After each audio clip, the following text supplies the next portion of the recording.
Assalamualaikum, terima kasih sebesar-besarnya saya ucapkan kepada Ibu dosen pembimbing saya, Ibu Selvia Santri SHMA. Baik, saya Hilary Siombing akan menjelaskan dengan rangkum tentang filsafat hukum.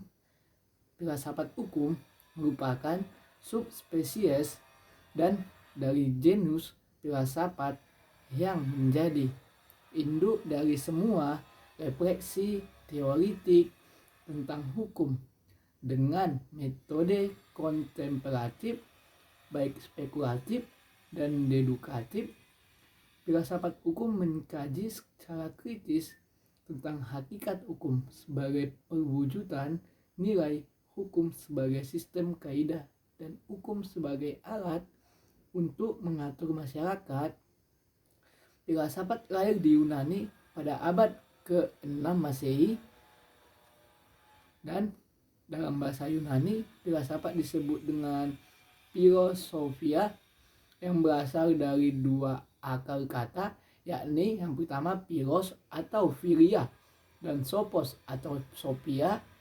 Philos mempunyai arti cinta, persahabatan, sedangkan sophos berarti hikmah, kebijaksanaan, pengetahuan, dan inteligensia.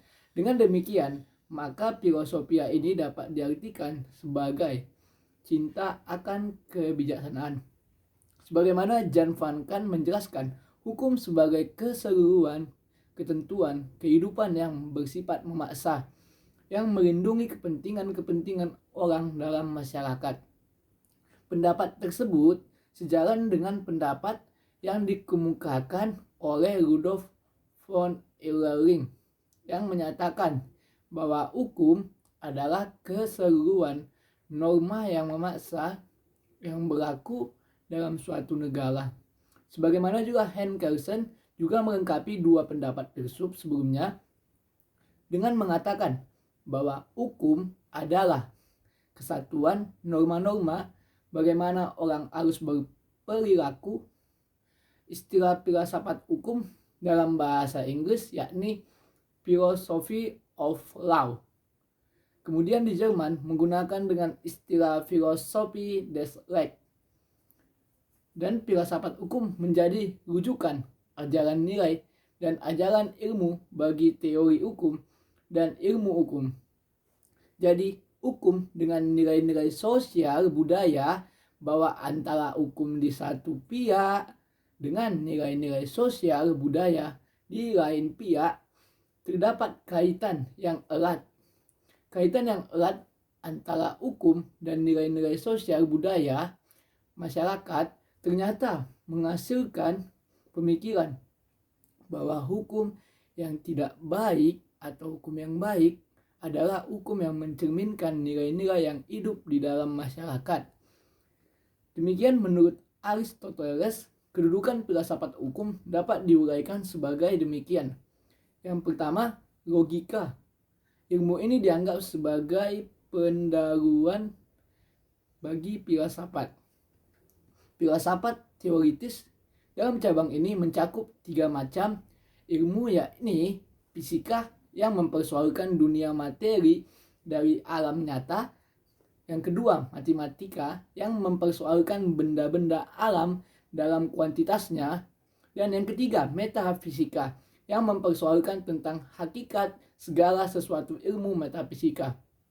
Baik, filsafat praktis dalam cabang ini tercakup dalam 3 macam ilmu, yakni yang pertama juga etika yang mengatur kesusilaan dan kebahagiaan dalam hidup perseorangan. Dan yang kedua, ekonomi yang mengatur kesusilaan dan kemakmuran dalam keluarga. Dan yang ketiga, politik yang mengatur kesusilaan dan kemakmuran dalam negara. Filsafat poetika biasa disebut dengan filsafat estetika atau keindahannya. Filsafat ini meliputi kesenian dan sebagainya. Lain filsafat sebagaimana Aristoteles menunjukkan bahwa filsafat hukum hadir sebagai sebuah bentuk perlawanan terhadap ketidakmampuan ilmu hukum dalam membentuk dan juga menegakkan kaidah dan putusan hukum yang sebagai suatu sistem logis konseptual. Oleh karena itu, filsafat hukum merupakan alternatif yang dipandang tepat untuk memperoleh solusi yang tepat terhadap permasalahan hukum tersebut. Baik, selanjutnya karakteristik filsafat, yang dimana menjadi tolak ukur dalam berfilsafat terdapat 3 faktor utama, yakni mungkin yang pernah dikenal radikal, di mana radikal berasal dari kata radix yang berarti akar, atau disebut juga dengan ars, berpikir radikal. Artinya berpikir sampai ke akar-akarnya, bukan sampai ke tulang-tulangnya. Baik, tidak tanggung-tanggung sampai konsekuensinya. Yang terakhir, berpikir itu tidak separuh-paruh, tidak berhenti di jalan, tetapi terus sampai ke ujung-ujungnya. Hal ini pula yang menjadikan ciri khas yang dimiliki filsafat, yang membedakan dengan ilmu pengetahuan pada umumnya, yang hanya terpacu dari penggunaan asumsi. Sedangkan dalam filsafat, asumsi pun dibicarakan, bahkan diciptakan, dan kedua sangat umum atau universal. Berpikir tidak berpikir khusus, terbatas pada bagian-bagian tertentu, namun mencakup secara keseluruhannya, yang kemudian dideskripsikan atau digambarkan bahwa filsafat cenderung mengkaji segala hal yang menyangkut keseluruhan, baik itu masalah ada dan tidaknya, juga termasuk dalam pembahasannya, tanpa ada konsep suatu ilmu tertentu yang menjadi pembatasannya, serta yang sistematis berpikir, di mana memiliki artian berpikir logis yang bergerak selangkah demi selangkah dengan penuh kesadaran dan dengan urutan yang bertanggung jawab dan saling berhubungan dengan teratur, yang berarti di mana perbincangan mengenai segala sesuatu itu dilakukan secara teratur ataupun yang disebut dengan bersistem tersusun, sehingga urutan dan tahapannya mengikuti aturan tertentu dengan akibat mudah atau didapat diikuti siapa saja, yang nantinya hasil dari hal tersebut dapat diuji ulang oleh orang lain, baik dengan tanda kutip. Hal demikian dikembalikan lagi bahwa harus hanya ada satu pengertian saja di antara berbagai asumsi yang berkembang. Bahwasanya aliran-aliran filsafat hukum, di mana yang pertama ada aliran filsafat hukum alam yang berpendapat bahwa hukum berlaku secara universal ataupun umum. Sebagaimana menurut Friedman, aliran ini timbul karena kegagalan manusia dalam mencari keadilan yang absolut, sehingga hukum alam dipandang sebagai hukum yang berlaku secara universal, bahkan abadi. Dengan gagasan mengenai hukum alam didasarkan pada asumsi bahwa melalui penalaran hakikat makhluk hidup akan dapat diketahui, dan pengetahuan tersebut menjadi dasar bagi tertib sosial serta tertib hukum eksistensi manusia. Dan hukum alam juga dianggap lebih tinggi dari hukum yang sengaja dibentuk oleh manusia. Aliran hukum alam ini dibagi menjadi 2 bagian, yakni yang pertama disebut dengan irasional, yang berpendapat bahwa hukum yang berlaku universal dan abadi bersumber dari Tuhan dan secara langsung. Pendukung aliran ini sebagaimana yakni Thomas Aquinas atau Aquino, John Shrewsbury, dan Pierre Dubois Padua, dan John Wycliffe, serta William Ockham. Adanya hierarki hukum dengan penjelasan demikian. Hukum universal, yakni hukum yang mengatur tingkah laku manusia yang bersumber dari rasio alam. Dan yang kedua, apa yang disebut sebagai hukum yang mengikat masyarakat berasal dari alam.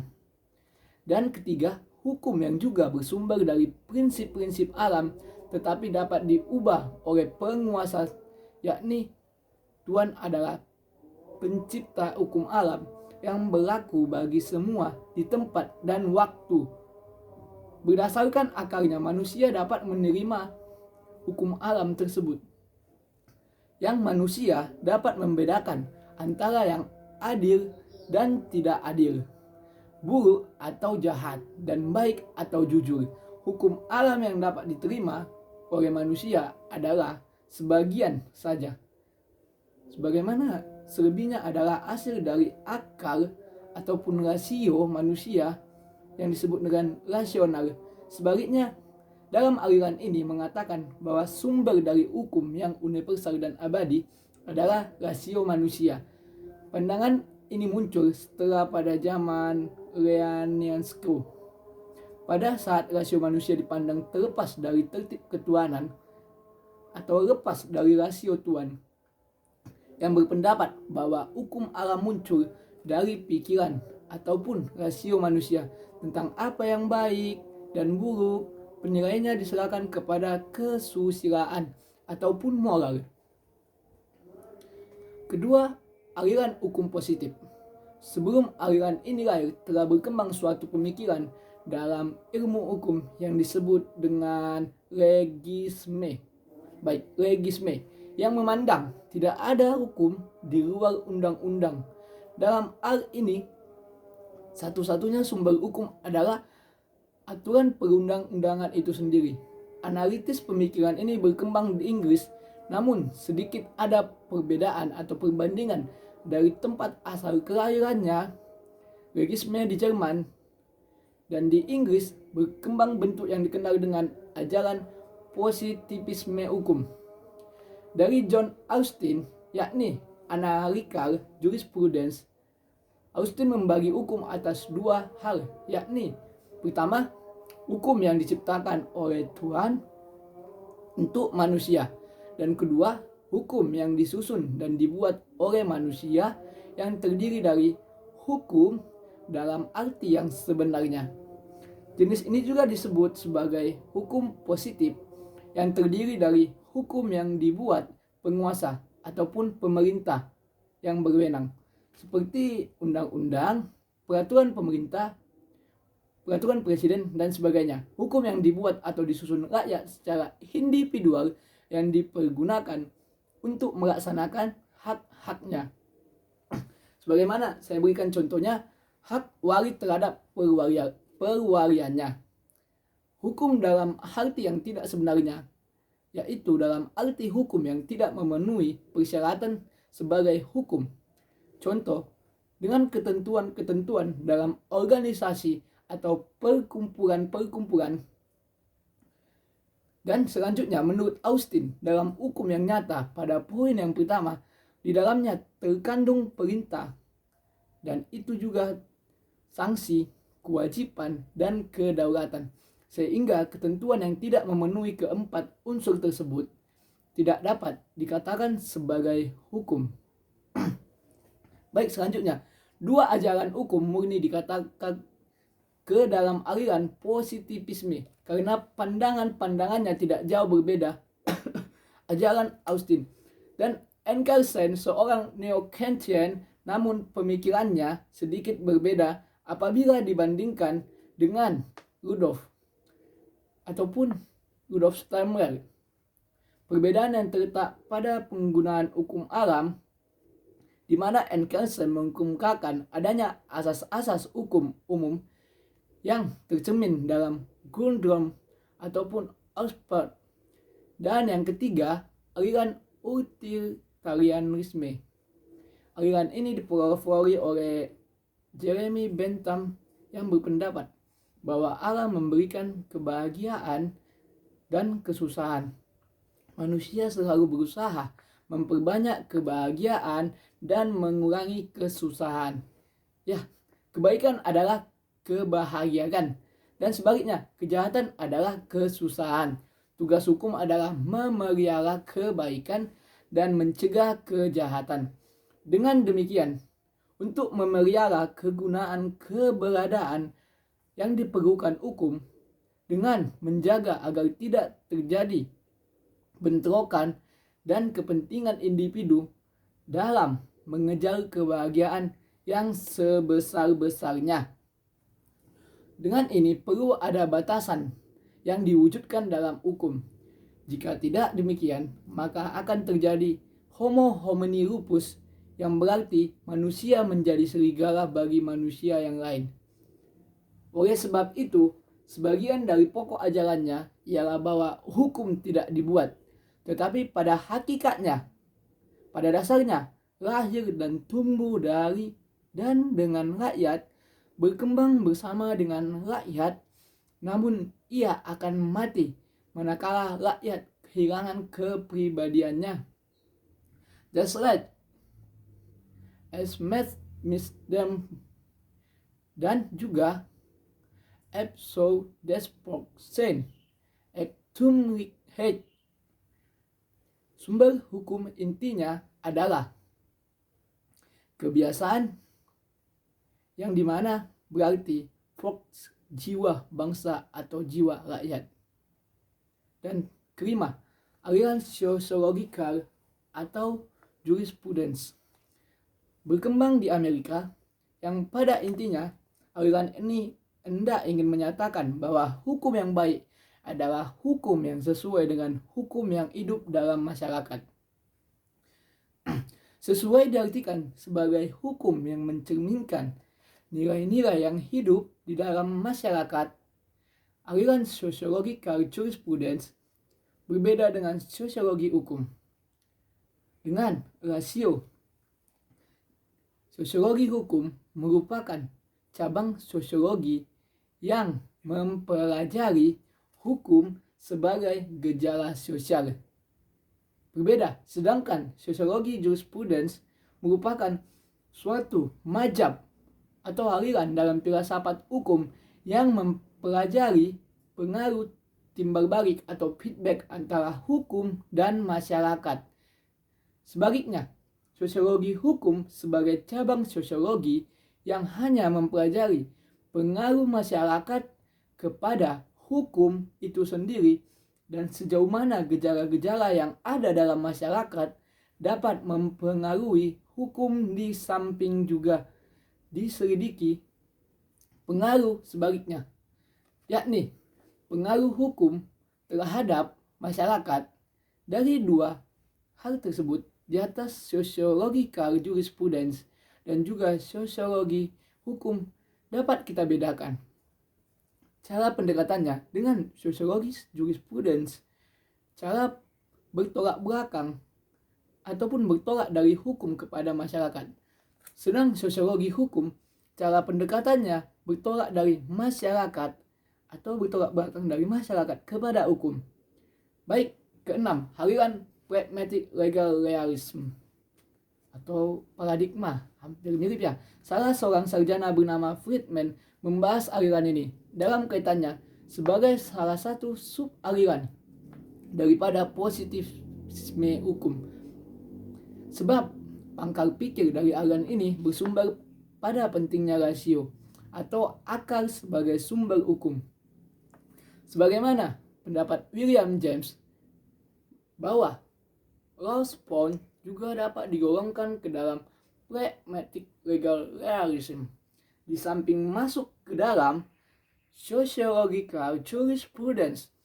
Hal ini disebabkan oleh pendapat ataupun pandangan dari Roscoe Font yang menyatakan bahwa hukum itu adalah head tool of social engineering, yang mengenal aliran pragmatic legal realism yang berkembang pada waktu itu dapat dibedakan menjadi dua macam ataupun dua jenis, yaitu aliran realism hukum Amerika dan yang kedua aliran realism Skandinavia. Kesimpulan daripada filsafat hukum yang merupakan mengkaji hukum dari sisi hakikat atau inti hukum dengan memberikan keterampilan berpikir logis, kritis, dan juga bahkan radikal dalam menganalisis dan mengimplementasikan nilai-nilai hukum pada masalah yang sedang dihadapi. Hakikat hukum meliputi konsep-konsep tentang pengertian hukum, tentang tujuan hukum, dan motif-motif mengapa manusia mau menaati hukum. Keterampilan berpikir dan juga logis adalah terampil mendeskripsikan atau memaparkan fakta hukum baik secara objektif.